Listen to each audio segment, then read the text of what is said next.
We continue now at the top of Daf Lamed Beis Amud Aleph and Meseches Chulin. This is Chullin Daf 32a. On the previous Amud, Rava said if one slaughtered a para aduma and he simultaneously and intentionally slaughtered another animal that was not a consecrated animal, it was not a carbon, along together with the para aduma, so everybody agrees the para aduma in that case is invalid and the slaughter of the other animal is valid. The idea over here is that one is not allowed to perform another task while slaughtering the para aduma. That's why the para aduma is going to be disqualified in this case. And Rava now continues and says, Nishchita behema acheres imo. Let's say he doesn't have intention, but he ends up slaughtering the other animal together with the para aduma. So here it's going to be a machlokus between Rabbi Nosson and the Rabbanan from the previous summit. Again, there was a machlokus between Rabbi Nosson and the Rabbanan whether shchita of a regular animal requires kavana or not in order to be kosher. And so the Gemara now continues and explains, Rabbi Nosson, according to Rabbi Nosson, para psula, the para aduma, is going to be disqualified because the shchita, the slaughtering of the chulin of the animal that was not a carbon without kavana was a kosher slaughtering, and therefore another task has been performed, and that's why the para aduma is psula and behema kshera. The animal that was slaughtered, that's going to be kosher because unintentional shchita is going to be effective. But according to the Rabbanan, para kshera, the para aduma, is going to be kosher, and behema psula, the regular animal, is going to be disqualified. That's not a proper shchita. The idea is, since it is not a proper shchita of the other behema, so that task, which was totally unintentional, is not considered to be a task at all, and therefore the para aduma is kshera, the para aduma is fine. And Rashi explains, Nishchita behema acheres ima below meskavin, again, without intention, the other animal was slaughtered together with the para aduma. So the Rabbi Nosson, according to Rabbi Nosson, the machshir shchitas chulin below kavana, he says that when a regular animal is slaughtered without intention, it's kosher, so behema kshera, so the animal is kosher, upara psula, the para aduma is puzzle. V'yafagav de shalo bekavana lo mesech daite v'lo mikri mesasek b'melacha acheres. Now, even though the shchita of the other animal was done without kavana, so there's no hesach hadas. It's not as if he turned his intention away from the para aduma. In that sense, it's not considered being preoccupied with another task. But hoelu shchita so kshera. But since that shchita nonetheless was kosher, mifsala, they're still disqualified. Why? Mishum v'shachat osav v'lo osav v'chaverta, because it says you have to slaughter it, talking about the para aduma, and not it and its friend. Since this was in fact a kosher shchita, therefore it's considered slaughtering the other animal as well, chaverta as well, and therefore the para aduma is going to be psula. And Rashi continues, l'Rabbanan para kshera. According to the Rabbanan, the para aduma is kosher. Da shchitas behemas chulin lav shchita, because that shchita of the regular animal is not a shchita at all. Umisham malacha lekel mifsal, and it's not a problem that he's preoccupied with another malacha. The shalo b'meskavein lo mikri osik b'malacha acheres. If he's not having intention, that's not called being preoccupied with another malacha. The time of the malacha acheres mishum the mesech daite mipara. The whole reason when you're involved with another task that the para aduma is no good is because of the fact that he's preoccupied. Now, if he has no intention for the other malacha, that's not called being preoccupied, that's not called turning one's attention away. That's what we're going to say as the Gemara goes on, that if a gourd was cut together with the para aduma, everybody agrees that is kosher. And the Gemara continues, Pshita, well, isn't this obvious? And Rashi explains, Pshita, akati lo shaminan d'cholo oskim b'para poslan osav malacha. Did we not already know this halacha, that if one is involved in another task, so then there's a disqualification in terms of para aduma? That seems obvious. And the Gemara continues and answers, Nishchita behema acheres l'Rabbi Nosson etzricha lei. The chiddush over here is, in a situation where that other animal was slaughtered without intention, according to Rabbi Nosson, that we say the para aduma is psula, that is necessary to teach. Because one might have thought, V'shachat osa amar achmana, v'lo osa v'chaverta. Again, it says in the pasuk, you slaughter it, and not it in another animal. V'heichi dami, but maybe what is that talking about? Kegon sheshachat shtei paros, b'hadi hadadi. Maybe that disqualification is specifically when one slaughters two para adumas together. Avol behema de chulin, but if it's an animal that is chulin, if it's an unconsecrated animal, so emalo, so then one might say not. One might say the disqualification does not apply. So kamash malan, that's what it's teaching us over here. Rav is teaching us that the disqualification does in fact apply. And the Gemara continues, as we just said, chatach dalas ima, if he cuts a gourd together with the para aduma with intention, so that's another task. So divrei hakol psula, everybody agrees agrees there's a disqualification of the paraduma. But nechtecha delasima, but if the gourd gets cut on its own without intention, divrei hakol kshera, everybody agrees it is kosher. And the Gemara continues with the Mishnah. This Mishnah will discuss shehiyah, which is pausing in the middle of slaughtering, which invalidates the shechita.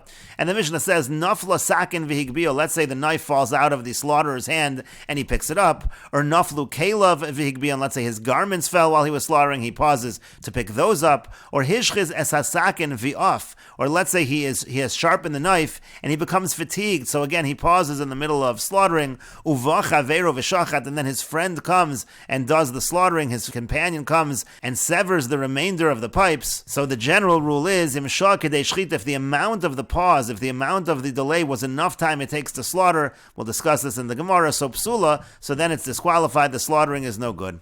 Rabbi Shimon says, if the delay is the amount of time to inspect, and that also will be discussed in the Gemara. And the Gemara says, what does it mean that the amount of the pausing was the amount of time it takes to slaughter? Amar Rav says, it's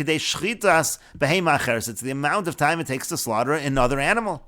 Amri le Rav Kahana v'Ravasi l'Rav, Rav Kahana and Ravasi, they said to Rav, is it the amount of time it takes to slaughter an animal when the pause was by an animal, and by a bird it would be the amount of time that one takes to slaughter a bird? O Dilmor, maybe af behema, maybe the amount of time it takes to slaughter an animal, which is longer than a bird, maybe that amount of time also is the amount of time that is a disqualification for a bird as well. And the Gemara continues, Amar Lu, he said to them, Lo hava b'dichne bei b'chavivi de ishayle. I was not sufficiently at ease with my uncle, that refers to Rav Chia, that I was able to ask him. I wasn't able to ask that question. And the Gemara continues, Itvar, was stated. Amar Rav says, Kedei shchitas behema lebehema v'oflof. Ultimately, Rav does give the answer to this question with regards to the amount of the delay. For an animal, it's going to be the amount of time it takes to slaughter an animal. For a bird, the amount of time it takes to slaughter a bird. Ushmuel Amar, and Shmuel says, Afilu behema lof. Even for a bird, it's the amount of time it takes to slaughter an animal. V'chein kiyasa Ravin Amar Rabbi Yochanan, and likewise, when Ravin came, he said that Rabbi Yochanan said, Afilu behema lof. Again, even for a bird, it's going to be the amount of time it takes to slaughter an animal. Rabbi Chananya Amar, Rabbi Chananya says, and some change this to Rabbi Chanina Amar, Rabbi Chanina says, Kedei sheyavi behema acheres v'yishchot. It's enough time that one can bring another animal and slaughter the animal. The Gemara says, Yavi afilo me'alma, you say to bring an animal, that means you're bringing it from another place. Nasat d'varech l'shir, and according to that, the ruling is going to have to be constantly evaluated. We don't know exactly where the next animal is going to come from. It's a different amount of time, every single situation. Amar Apapa says, Omedes lahatel ika beinayu. The difference between them is the amount of time to put the animal down to the ground, to cast it to the ground, in order to accomplish the shechita. In other words, according to Rabbi Chanina, it's not just the amount of time it takes to slaughter the animal, we also have to include the amount of time it takes to lay the animal down in order to slaughter it. And the Gemara continues, Amri b'ma'arava mishmei de Rabbi Yossi Rabbi Chanina. They say in the West, in the name of Rabbi Yossi Rabbi Chanina, the amount of time is Kedei shiyagbiyena v'yarbitzena v'yishchot daka l'daka v'gasa l'gasa. It's the amount of time it takes to lift and lay down and slaughter the animal, and it would be a small animal for a small animal and a large animal for a large animal. And the Gemara continues, Amar Rava says, Hashochet b'sakin ra. Let's say somebody's slaughtering with a knife that is not sharp. It's a bad knife. It takes a long time to do the slaughtering. Afilu kol hayom kulo ksheira. Even if he does it the entire day, it's still kosher. As long as there's no pause in the middle, it's fine. Boy, Rava asks, Shehios maushi yitzdarfu. What if you have small delays? Do they combine in order to make a large delay and disqualify? The Gemara says, well, v'tifsho lo mididei. Well, why not just answer from what we just said about the sakin ra, about the bad knife? Aren't there a bunch of small pauses over there? The Gemara says, not necessarily. Hasam over there, but the lo shah, it could be that there was no delay whatsoever, so we still don't necessarily have an answer to that question. And the Gemara continues, Boy, Rav Huna breder Rav Nasan, Rav Huna the son of Rav Nasan asked, Shah b'miyot simonim emah. What if the main part of the slaughtering was done? The majority of the pipes were cut, and now there's a delay in the finishing of the minority of the pipes. What's the halacha over there? And the Gemara says, Teiku. The Gemara leaves that as a question. And Rashi explains, b'miyot simanim, with a minority of the pipes, meaning shachat harov, he slaughtered the majority, v'shah b'miyot ha'acharon, and then in the last minority, there was a delay, v'gamar shchitaso, and then finished the shchita. Ma, what's the halacha? Mi amrina, do we say, kevan da'avid le'rubes kasher, since the majority was done, which is what's really needed, so it's kosher. O dilmer, maybe kevan da'hadar v'gamra kula chad shchita, since he did in fact finish the shchita, it's all considered one shchita, and the Gemara said, teiku l'chumra, the Gemara said, leaves it as a question, and Rashi says, therefore we should be strict. And Rashi continues, continues and notes, Uvamiyat Kama, now in the minority at the beginning, let's say at the beginning of the Shechita, in the minority of the pipe, there's a delay. So Ida Gargaris, if we're talking about the trachea, so Lav Midi of it, so there, he hasn't done anything yet. Velo Shihia, that's not called a delay at all. V'Ida Veshin, and if we're talking about the esophagus, the Nukuvaso B'mashu, so there, even the smallest hole is going to be a problem. So Mitrafa, so then it's going to be Treifa Mimanavshach. Either way we look at it, it's a Treifa. To Hakevan Deshaz, once he delayed, Azale Maisa Kama, so what he did in the beginning is nothing. V'Havale Nekav Bialma V'Tarfa, so therefore it's just a hole in the esophagus, and therefore that would be a Treifa.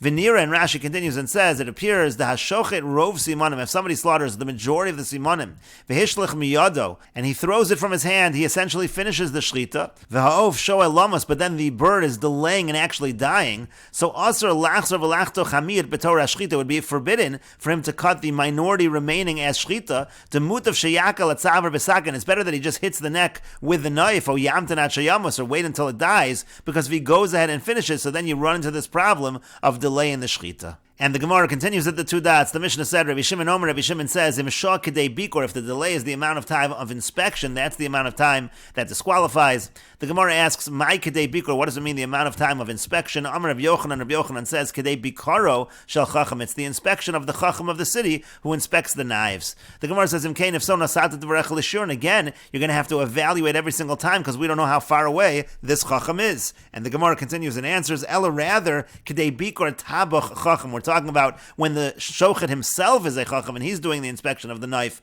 how long would that take? And the Gemara continues with the Mishnah, Shachat es haveshet, if he slaughters the esophagus, upasak es hagargeres, and then he tears the trachea, or pasak es hagargeres, or he tears the trachea, v'yachar kach shachat es haveshet, and then he slaughters the esophagus, o shachat echad mehen, or he slaughters one of them, v'himtin lo at shemesa, and then he waits until it dies, o shehechlet es hasakin tachas hasheni, or after severing the first pipe properly, he burrows the knife under the second pipe, upsak, when he cuts it from back to front. Rabbi Yesheva Vomer, Rabbi Yesheva says in these cases, nevela. The animal is considered to be a nevela. Nevela is an animal that dies without shchita. Rabbi Akiva Omer treifa. Rabbi Akiva says it's considered to be a treifa. By a treifa, so there you don't have the tumas nevela. Treifa is an animal that has a mortal wound that is going to die from that wound, and then you do shchita. That does not have the same status as a nevela. It's not kosher to eat, but it's not the same status as a nevela. And the Mishnah continues, Klal Amar Rabbi Yesheva Mishum Rabbi Yoshua. Rabbi Yesheva has a rule in the name of Rabbi Yoshua, Kol shenifsala b'shchitasa nevela. Anytime there's a disqualification in the slaughtering, then it's a nevela. And Kol sheshchitasa karoi, but anytime the slaughtering is proper, v'davar acher garam lo lipasul, but something else causes it to be disqualified treifa, then it's considered to be a treifa. And the Mishnah says, v'hodelo Rabbi Akiva, that in the end, Rabbi Akiva admitted to this position. And the Gemara says, shachat es haveshet, it says again, he slaughtered the esophagus, v'hodelo Rabbi Akiva, and it says that in the end, Rabbi Akiva admitted, Rabbi Akiva agreed that these cases are nevela.